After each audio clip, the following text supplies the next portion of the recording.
Welcome to the Hear It From Harlan podcast. I'm your host, Bill Riley. Director of Utah Athletics Mark Harlan takes us behind the scenes with exclusive interviews with student athletes, discusses the state of collegiate athletics, and all things Utah. Now, let's hear it from Harlan. And welcome back to our first edition of the 25-26 athletic and school year here at the University of Utah, and it's our first segment and edition of Hear It From Harlan. Mark Harlan with me here. I'm Bill Riley, voice of the Utes. It's great to be back for another year. We got a lot of ground to cover on this one. Fall sports are underway at the University of Utah. Not far away from football season beginning as well at UCLA, so we'll talk about all that. And a special guest coming up as well. Mark will have a chat coming up in just a little while with Utah senior linebacker. It's weird to say that. He's already a senior, but Lander Barton's going to swing by and say hi. But Mark, first and foremost, welcome back for another year. Thanks, Bill. It's always fun to do this, particularly with you. And like you said, there's so much going on. It's been an active summer, but a very productive one as well. You've been doing this for a long time, as have I, but in the world of intercollegiate athletics, what does the return of school and sports mean to you every year? Well, as mentioned, it's a very exciting time. It's also can be a little anxiety-driven when you see your staff just busting it all over the place to get so much accomplished. You know, what I always try to encourage the staff and you know, as much as we can with coaches, knowing their recruiting calendars have gotten so crazy, is try to take a breath. You know, last year was a lot of heavy lifting with the, you know, obviously experiencing the new conference and going through all the things that we learned. And, you know, also just dealing with the settlement, which we'll get into earlier. But I do think everyone tried to take a little bit of break where they could. And I just sense, you know, in these last few weeks, just really people excited and ready to roll from students, staff, and coaches. Every year is kind of the same because you bring in a new batch of freshmen, you bring in some new faces, but every year is going to be a little bit different, too, from the different sports and teams. You oversee it all. So what has you excited about this year coming up, and in particular the fall right now? Yeah, I just think I'm really excited about the second year attacking this conference. I mean, I think that we learned so much. I think that our coaches did an unbelievable job preparing year prior. I think now they have their own data to compare. How did their teams do in the conference? I think there's a real hunger to climb the board in the conference in all our sports, right? I mean, we appreciate gymnastics winning the championship, but we know there's more championships out there.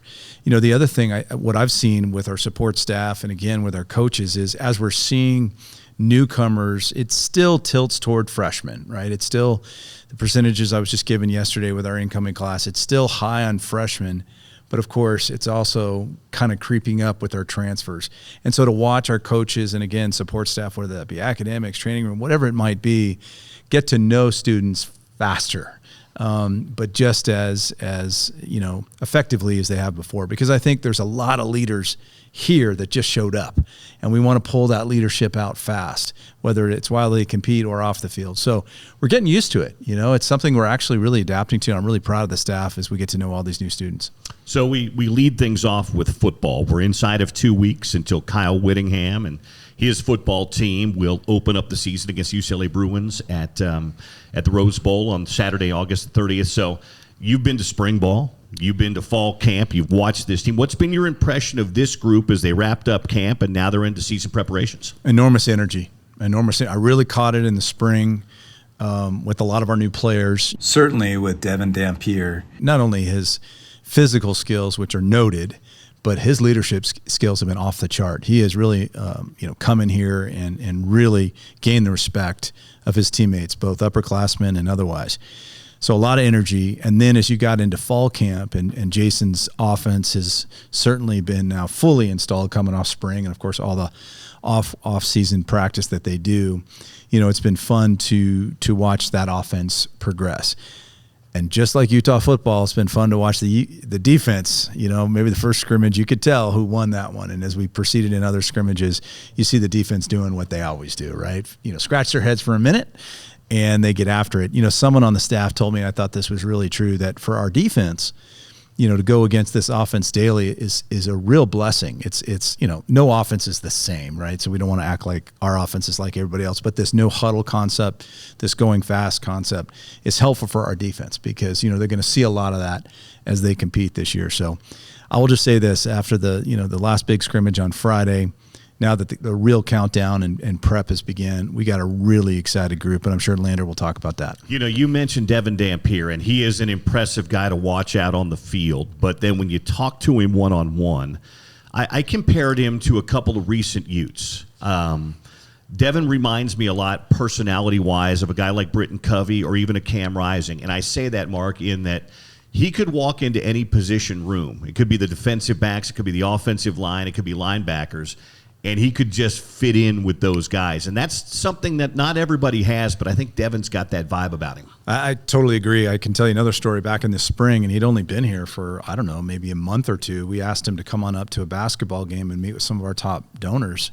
And he didn't hesitate. He said, sure. He was kind of honored to be invited. And he got in front of them and just was extremely impressive in the way he talked about his experience, the why he came here. And you know, a lot of folks that attended that I would see after the weeks after, and they just said, wow, he's got a presence. I heard that word a few times. So excited to watch him play. And I would argue that this is probably the most excited I've been to watch a team play, you know, to roll it out. It's obviously in a historic stadium where we got a lot of history. But I will just tell you, we got a real hungry group, and I think people are going to be pretty excited about what they see. I think it's a good test in the opener, too. UCLA last year, new coaching staff turned things over. They've added some interesting new pieces. Nico Iamaleava from Tennessee transfers in, but it's a familiar place for Utah fans because they've gone down there. It's a familiar place for you. You used to work there. That's right. But I think it's a really good test in the opener. Would you agree? Absolutely, and I give Jeff Rudy, who does our scheduling, a lot of credit for this. You know, we've been scrambling on our schedule ever since the Big 12 change, and that BYU is now we have to fill it every year because they're not, you know, no longer non-conference, obviously. And you know, he saw that UCLA had an opening. I give UCLA credit. They thought it would be great, and I'm glad it came together. But I agree. You know, it's a big Fox game. It's late, but it's pretty much prime time on the West. As I told the senior executive at Fox, you know, I said, wow, could we go any later? I mean, you know, it's prime time in Hawaii. It's prime time in Hawaii. We love the kids from Hawaii that play for us. But, you know, listen, it's a great chance to show the country that, you know, Utah's back. We're ready to roll.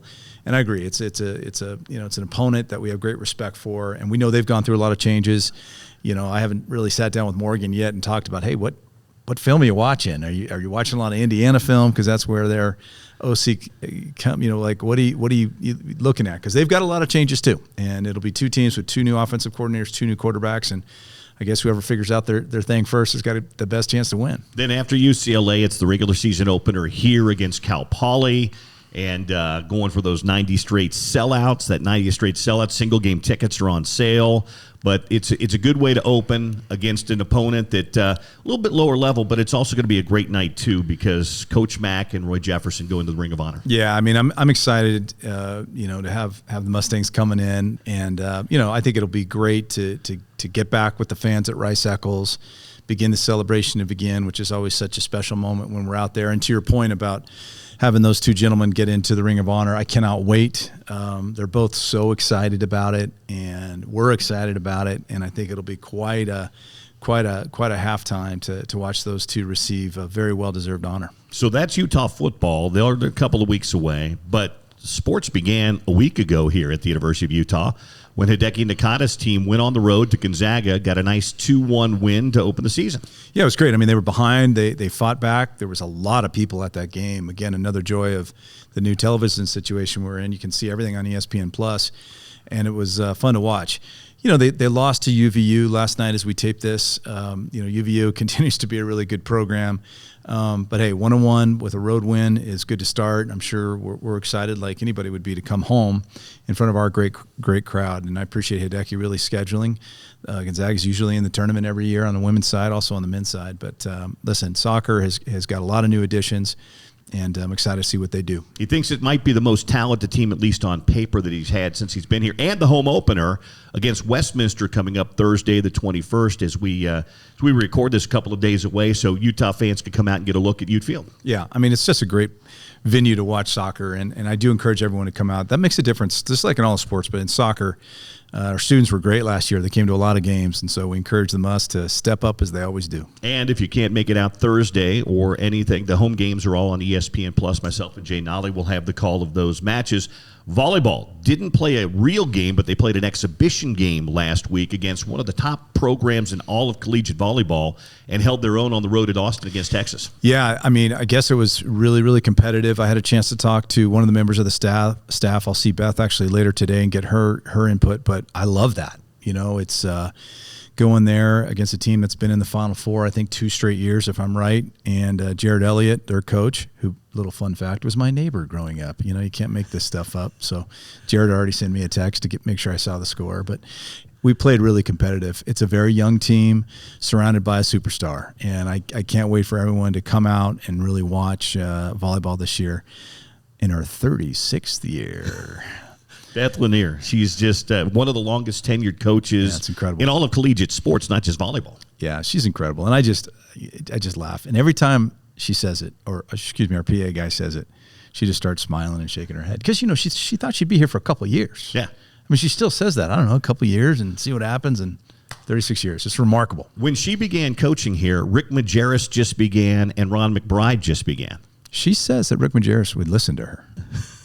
Well, I mean, hey, that's leadership. you didn't listen to a lot. That's leadership. That is leadership right there. By the way, you mentioned a great player.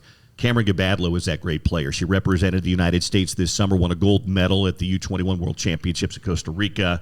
But, you know, she's probably, and I've talked to Beth about this, the next great player, the kind of the face of the program, great player in Utah volleyball. Yeah, I totally agree. You know, we kind of saw that coming on big time last year. I mean, she was good all year, but she really started turning it on when we hit conference season. And you know what we'll have to do? We'll have to ask Lander, like, who, you know, is it Danny? Is it her? And of course, there's others to choose from. It'll be interesting to see what Lander says. He better pick his sister, or there could be some. Especially since Danny's back in town playing pro volleyball. He better. And by the way, I was told today that coming up this Saturday the 23rd of August, is the Red and White scrimmage. Danny Drews and I believe Lauren Jardine will be participating in that. So a couple of pro volleyball players scrimmaging with the Utes this weekend. That's fantastic. And Laura's done such a great job, Jardine. I mean, it's just fun to see, you know, listen, it's fun for anybody to go on and earn money after they leave here, but it's fun to see these volleyball opportunities growing. You know, because so many have to end their career when they're really good. So it's fun to see them and others that we've had in our program over the last 5-10 years get in and play pro volleyball. But those two are giving back, and I love it. Before we bring Lander in here in just a minute, cross country, going for a 4th straight trip this season to the NCAA championships. Cap has that program rolling. They open up coming up on the 29th at the UVU Invite. Well, and if you drive around campus, it's a little bit more crowded this week with all the cars. You'll see them running. I mean, I think the other day I was leaving my parking spot and they were running, and then I had to drive way someplace out and I saw them running. You know, they're always training and just turning into a real powerhouse, and just a great team, great leadership, Kep and the staff, and another team that really excelled last year in the postseason. We can't wait for more. Yeah, so on the 29th of August, it's a Friday. If you're not doing anything, you want to go support, they'll be down in Utah County at the UVU Invite. So that kind of catches you up with where things are right now with the sports, the fall sports especially going on campus right now. We're going to grab a little break. We're going to bring in our guest star this week on the Hear It From Harlan podcast. He is a part of kind of royalty here at the University of Utah. His family is the Barton family, but he's going to be one of the leaders on the Utah defense this year. We'll bring in Lander Barton next here on Hear It From Harlan. For tickets, apparel, team schedules, and more, visit UtahUtes.com, the official website of Utah Athletics. Well, in the first podcast of the year, we're blessed to have an elite student athlete here at the University of Utah. As he smiles at me, at least you're not sitting in that king chair behind. You're sitting in a normal chair. I'm thinking about it still. That actually looks really comfortable. We're just really honored to have one of our team captains of the 2025 season, Lander Barton, the pride of Brighton High School.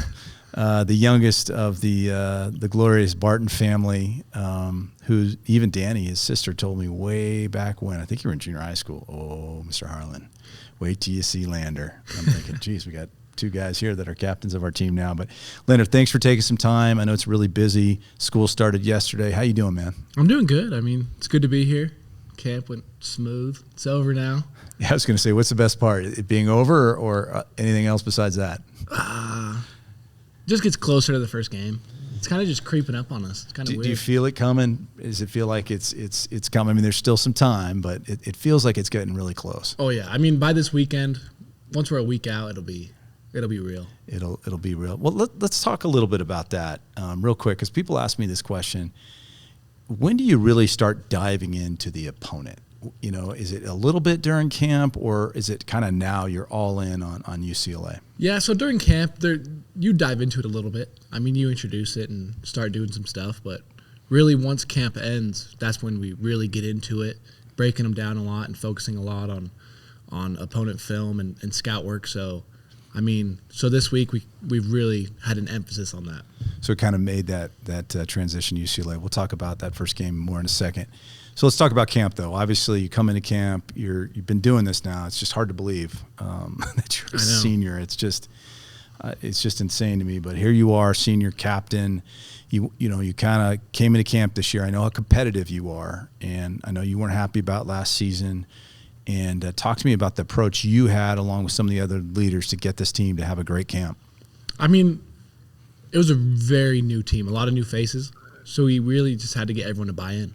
Really buy into the culture and kind of set that tone from day one and set the expectation of what we want out of this season. So, I mean, that was the main focus of this camp. And then Coach Witt preached it from day one, too.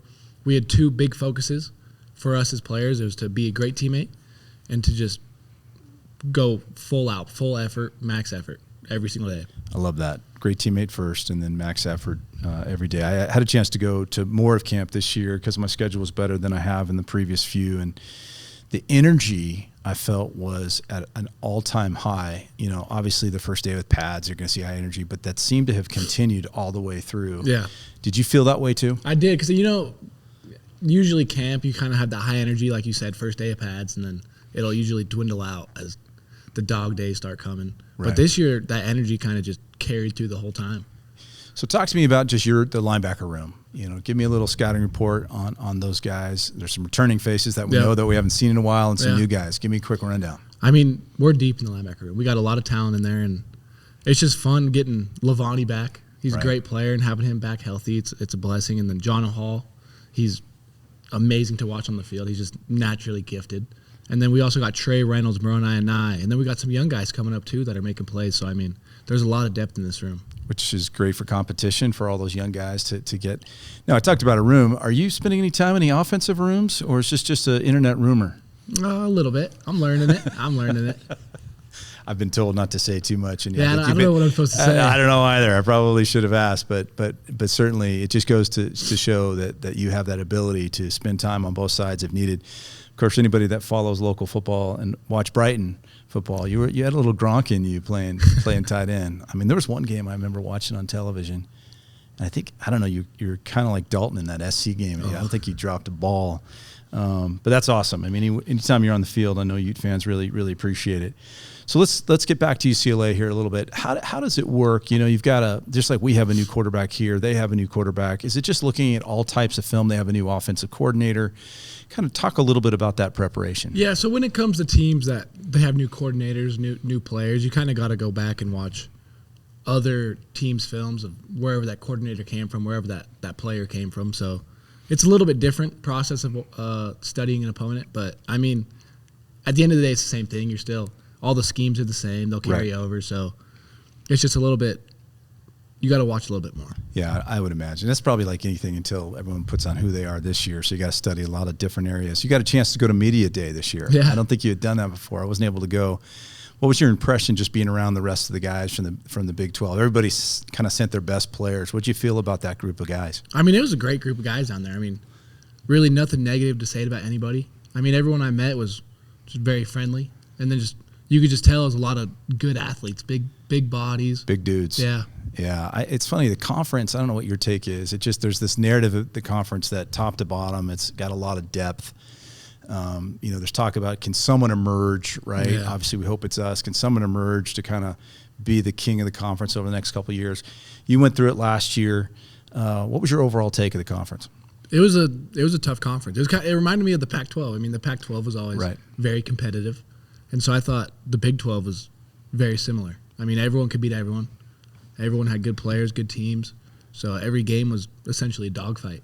It really was. Do you think there's another question I've been getting out there with the offense that we're running here now that you've now have gone against in the spring and in the fall?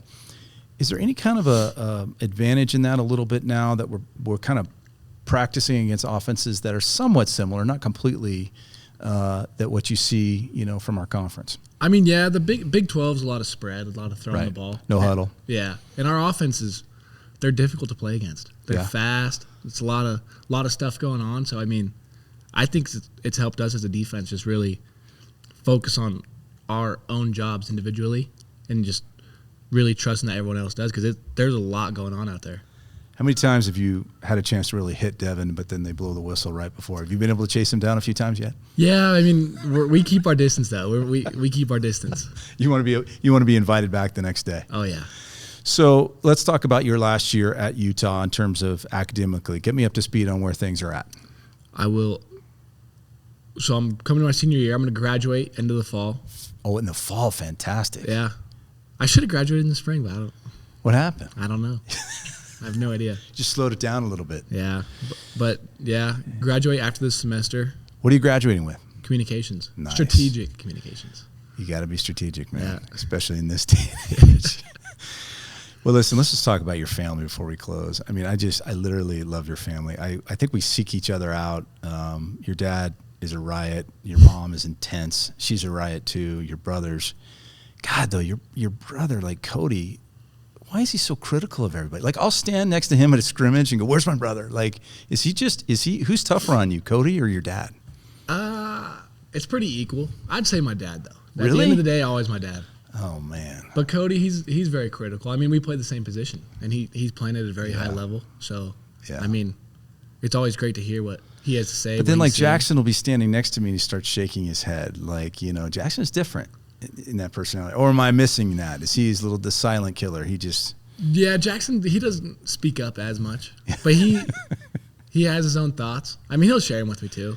It helps. He'll sit and watch a little bit more. These guys are such great. And then Danny, who, as we mentioned earlier in the podcast, will be joining us and helping out our volleyball team this Saturday in Ripple. I don't even think you knew about that. I remember Danny told me that you were going to be the best of all of them in terms of your athleticism, in terms of your leadership. Maybe that's just because she loved, her baby brother. But we'll close on this. You've been very public about injuries last year. You never complained about them. You never used it as an excuse.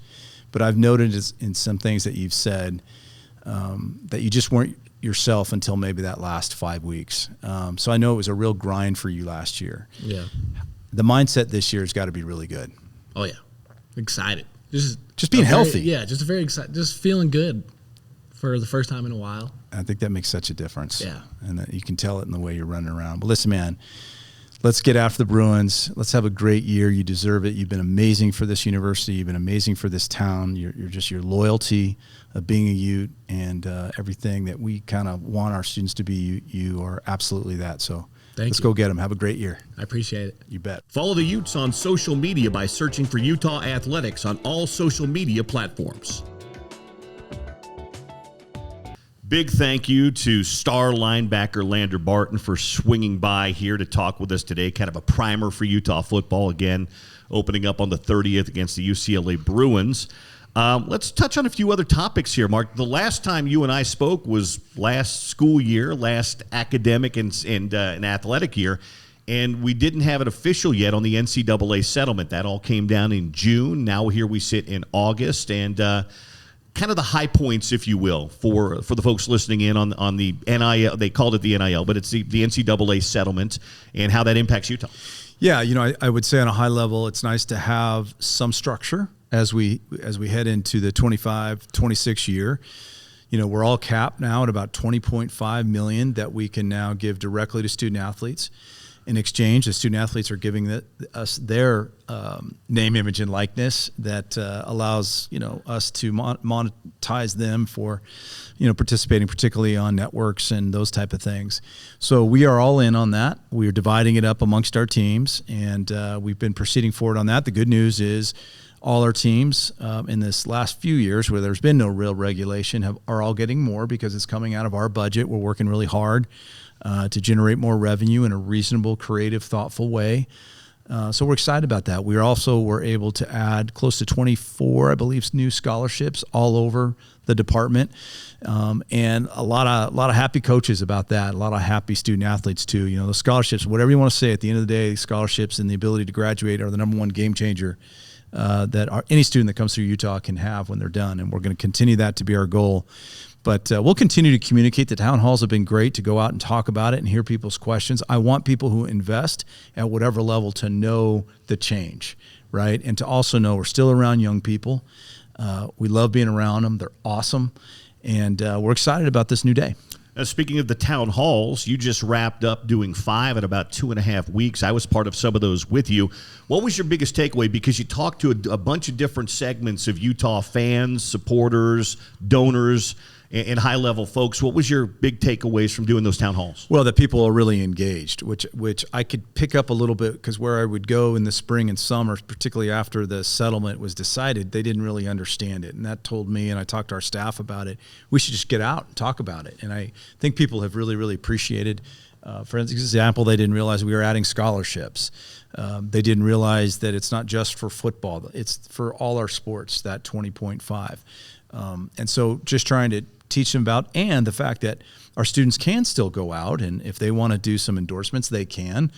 There's a compliance system for that that's much more structured. They ask questions about that. And so, I think it's been helpful. We know that things will continue to change in our industry, but I do feel this gives us another step forward with a lot of work ahead to have some clarity in what we can provide our student athletes. So hand in hand with kind of the settlement and supporting student athletes is the fundraising here at the University of Utah and the success that you've had in the fundraising department. Just saw this last week, a 3rd straight year of record fundraising for the Crimson Club.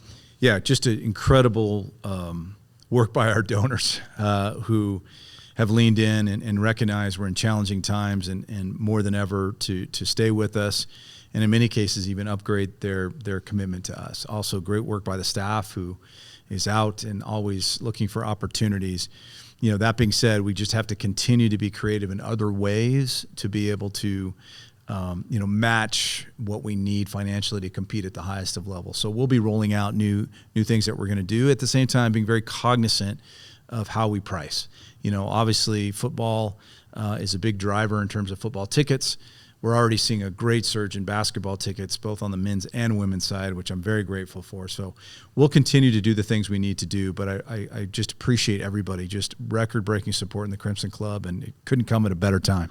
11,502 donors this past year. That's an amazing number of people contributing large, small, and everything in between amounts to help support Utah athletics. Yeah, and every single one of you make a difference. And it's really awesome, and we continue to try to show ways to say thank you, and we'll continue reaching out, and like I said, being very transparent in this era to continually show their investment makes a difference. You mentioned basketball. I was able to talk to Alex Jensen. I've run into Alex all the time, but I saw him Saturday night at Fan Fest at Rice-Eccles Stadium. He brought James Okonkwo, one of his new players, along with him, but what's your vibe on talking to Alex? They've finally gotten everybody on camp. Not everybody. Everybody's here now, but they've eased everybody together.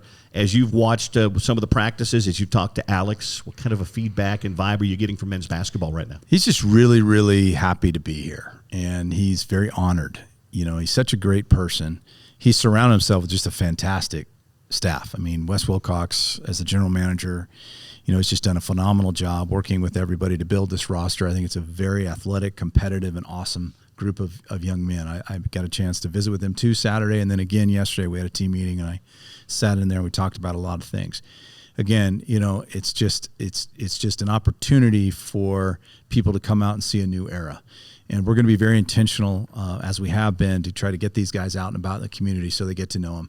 I mean, I saw a stat. I can't believe it, but it said there's like 1.8 returning students on average returning in Division I basketball.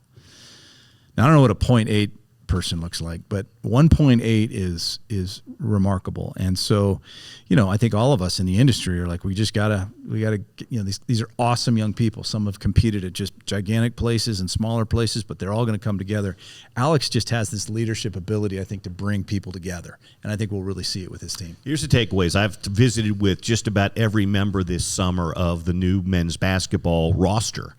And to a man, the two things that they all rave about are Alex and his staff and Wes, the whole thing, and Salt Lake City and this campus. They cannot get over it. And this is a group that's played everywhere. You've got Auburn, you've got North Carolina, you've got international guys. Yep. They all rave about the staff and the campus and the city. Yeah. Well, and that facility. Yeah, the Husband basketball too, practice facility. I mean, listen, it's I'm just excited about men's basketball. I really think we have an opportunity to rebuild and get after this conference. I'm not saying it's going to happen overnight. Let's not be silly, but I think the structure that has been put in place by Alex, we talked about Wes. We can go through other positions he's created and the things that we're doing. It's less people around them, if that makes sense, the team.